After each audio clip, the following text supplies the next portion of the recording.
And welcome back to the Football Fever, live in the state up north and certainly in Columbus as well. We're going inside the huddle with Stephanie Odie. She's got Pete Werner this week. Interesting cat.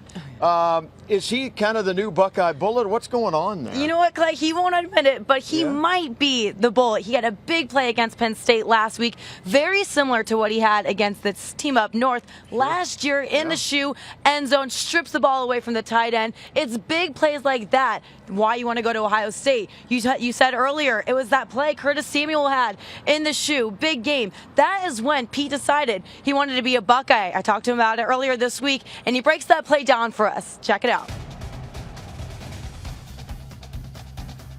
Well, Pete, you were Defensive Player of the Week, led the team with 10 tackles. You won't admit this, but they're all calling you the Bullet. What would you say your role is on this team? I say my role is a Sam. I go in the game when they call Sam.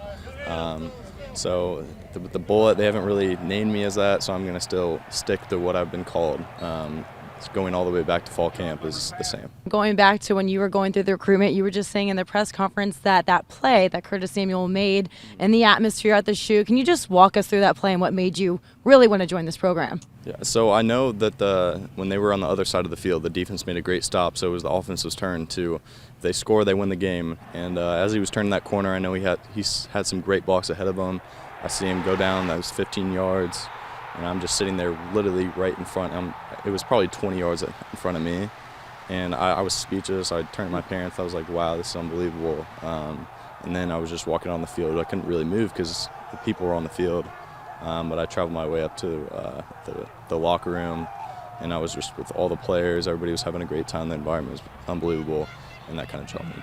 So that was a big rivalry game. You guys are heading up to that team up north, and Coach Harbaugh said that he passed out T-shirts with 62 points on there. That's what you guys put up against them all season long. They've been looking at that.